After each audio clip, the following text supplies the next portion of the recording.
Me lo dice. ¿Me permite, por favor? Ajá. Gracias. Es que yo creo que todos aquí hemos visto como hemos invitado a gente así a las prácticas religiosas y todo en los hogares. Tenemos, ¿verdad? Semana por semana, todo el año, por 30 años. Y invito a unas personas, muy buenas personas, muy buenas personas. Mire, vengan a la oración, ¿verdad? Nosotros estamos bien. Van todos los domingos a misa y nosotros estamos bien, ¿verdad? Y aquí es todo lo contrario. No podemos estar bien. Con el Señor para que lo tumbe de ese caballo. No podemos estar bien, digo yo. Pues, ¿cómo vamos a estar bien? Gracias. Sí, hace falta el encuentro con el Señor, ¿verdad? Así como Pablo, que él creyó que iba bien, por eso iba como en caballo, iba herido. ¿Cómo va uno en caballo? Y se sentía poderoso, todo lo puedo, yo no sé. Y allá cuando tuvo con el encuentro con el Señor, lo tumbó de ese caballo. Y lo tumbó de todas esas cosas que creía. Muchas veces hasta dentro de la iglesia, ¿verdad? No, yo con venir a misa los domingos ya es suficiente. No, eso no es suficiente. No es suficiente. No basta. No basta ni siquiera porque yo rece el rosario todos los días. No basta. Hay muchos por ahí, muchos demonios, como dice, que leen hasta la palabra de Dios, y lo vemos en las tentaciones de Cristo, como el mismo demonio le refutaba a Jesús con la misma palabra de Dios. Por eso no va. Para ser seguidor de Jesucristo implica muchas cosas más. Implica un cambio, como vamos a descubrir ahorita lo que dice el Papa Benedicto XVI de Pablo.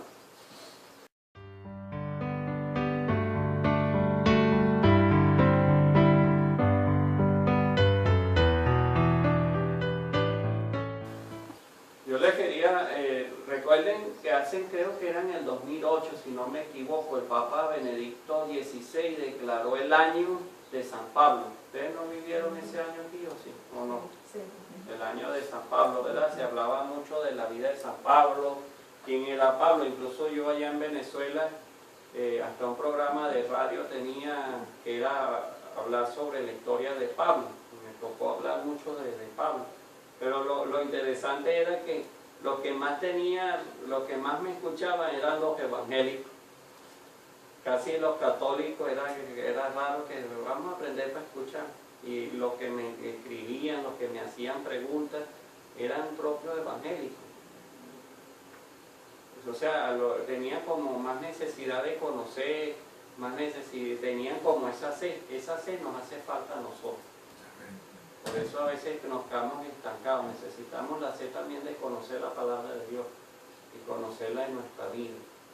Entonces, allí iba descubriendo un poco también sobre la vida de San Pablo. Teníamos muchas cosas en ese año de San Pablo.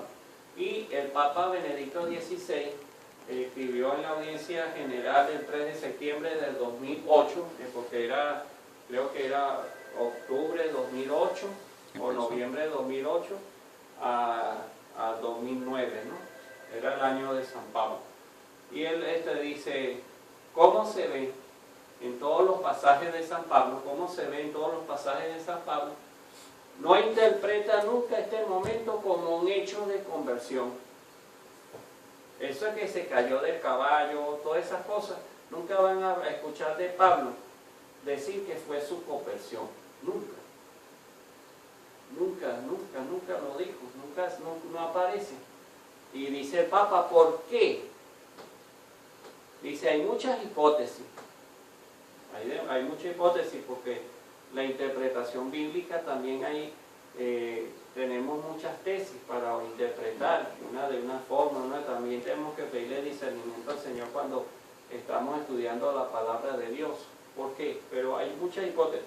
Pero en mi opinión, dice el Papa Benedicto XVI, el motivo es muy evidente. Este viraje de su vida, esta transformación de todo su ser, recordamos que Pablo cambió todo, dejó hasta de ser fariseo, de ser judío para ser cristiano. La transformación de todo su ser no fue fruto de un proceso psicológico, no fue fruto de un proceso psicológico, que de repente pasé por una depresión de mi vida, y en esa depresión de mi vida hay mucha gente que hace un proceso de conversión psicológico, ¿verdad? Mucha gente dice, no, que yo me di cuenta que estaba mal, que no aguantaba la depresión, y entonces encontré en la comunidad, en la iglesia, las cosas que hacer, algo para entretenerme. No fue un proceso de proceso psicológico, de una maduración o una evolución intelectual o moral.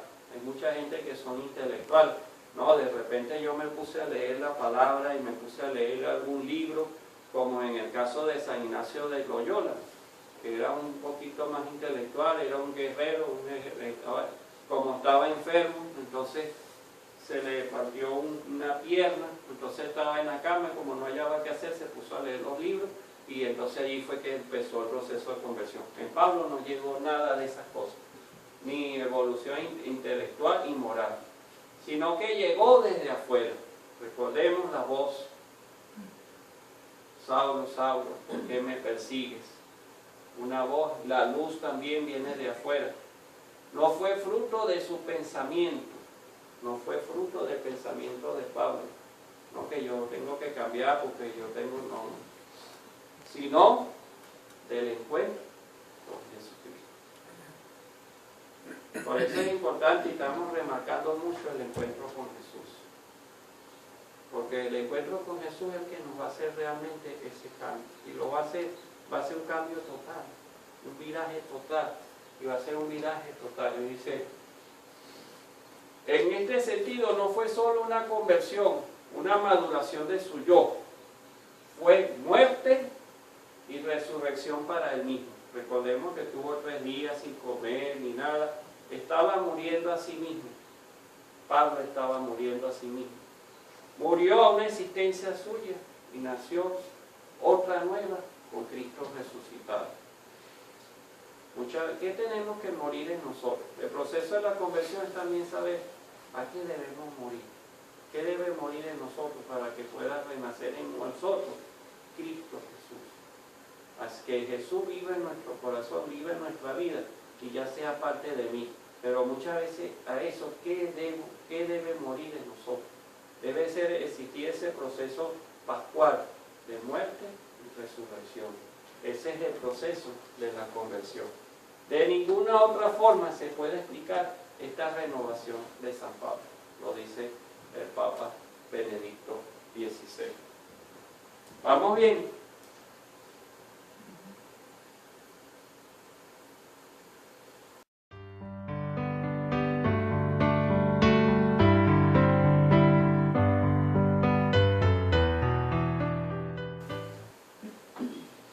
El sábado pasado hablaba yo, de verdad, decía que Jesús se montaba en nuestra barca y Jesús nos pide permiso para montarse en la barca. No nos pide permiso, Él entra. Y después que está ahí adentro es que descubrimos quién es Jesús. Y aquí dice que Jesús sube a nuestra barca, pero reconoce que está en la presencia de Dios. Jesús se mete en nuestra vida, se mete en nuestra barca. Allí reconocemos esa presencia de Dios. No para ser pescador de peces, sino para ser un pescador de hombres. Así que también estamos nosotros, cuando Jesús se monta en nuestra barca, nos va a hacer alguna petición. A lo mejor ya le vamos a decir, ya lo hicimos, Señor, pero no tuvimos resultados. Vuélvelo a hacer.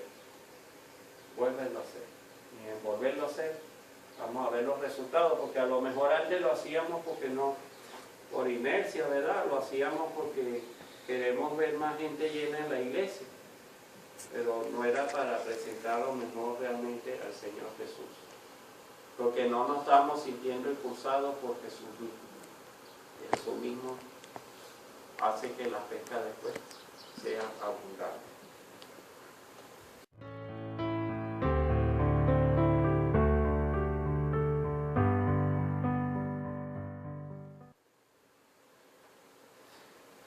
Metanoia quiere decir en griego como un cambio profundo, ¿verdad?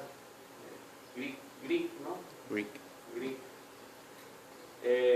Cambio un cambio profundo, ¿verdad? Un cambio de nuestra forma de vivir, una transformación, un arrepentimiento, un viraje, ese viraje que dio Pablo, Pablo dio un viraje totalmente, él vio un proceso de metanoia, así también nosotros en nuestra vida hace falta a veces un proceso de metanoia.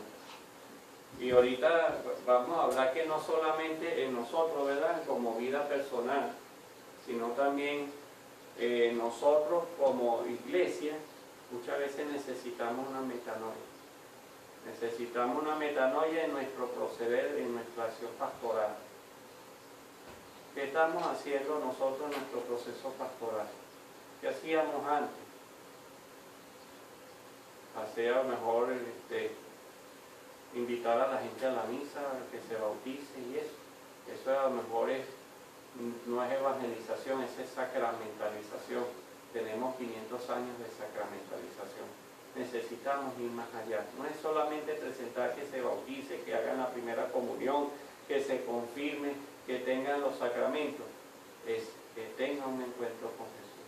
Necesitamos una metanoia también en nuestro proceso de pastoral. Nuestra iglesia y el mismo Papa Francisco está impulsando esa metanoia en la Iglesia Universal, y por supuesto si lo está haciendo en Roma no va a llegar aquí, tiene que llegar, y tenemos que llegar todos también en ese sentido, en ese proceso, por decirlo así, una conversión pastoral. Está hablando, lo habló el Papa Francisco, lo habló el Papa Benedicto XVI. Necesitamos una metanoia en nuestro proceso de hacer iglesia, de vivir la iglesia. ¿Okay?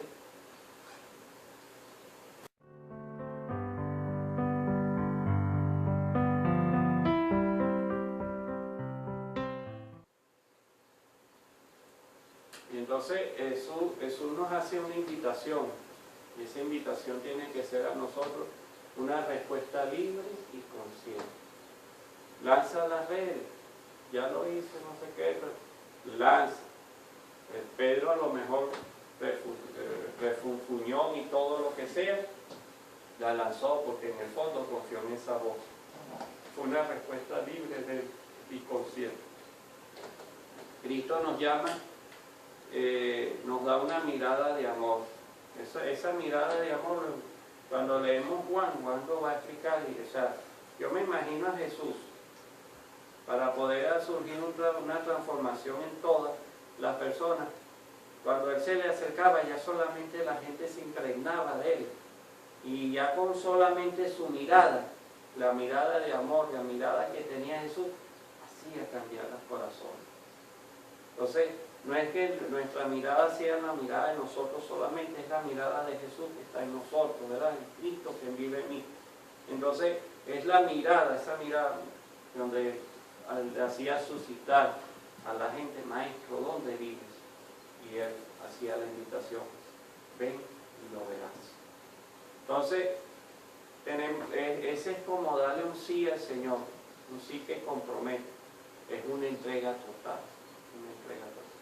es una renuncia a nuestros deseos mundanos, es saber descubrir que Jesús es para mí camino, verdad y vida. Ahí tenemos la mirada de Jesús que nos hace esa invitación. Está en ti en dar la respuesta. Yo no puedo responder por ustedes, yo respondo por mí mismo, ¿verdad? Pero ustedes sí pueden responder cada uno al Señor, que nos está haciendo a todos esta invitación. Muy bien. Wow. ¿Le gusta esa palabra? 15 minutos de receta. Como nosotros, los católicos, universalmente, que yo conozco aquí, vamos a ver al niño Fidencio, al curandero, y quizás ustedes no saben, no le van a decir a usted: fuimos a ver al curandero. No sabemos que nos andamos metiendo con el demonio. Sabía que existía el curandero. Que nos andamos metiendo con el demonio, no sabemos. Las cartas, no sabemos. Somos católicos, los confesamos, venimos a comulgar y fuimos a que nos echaran las cartas. Y luego la otra cosa es que también estamos muy bien nosotros porque leemos devocionales, pero no conocemos la Biblia, ¿verdad? Entonces no podemos conocer a Jesucristo si no conocemos la Biblia, conocemos una devoción de Santa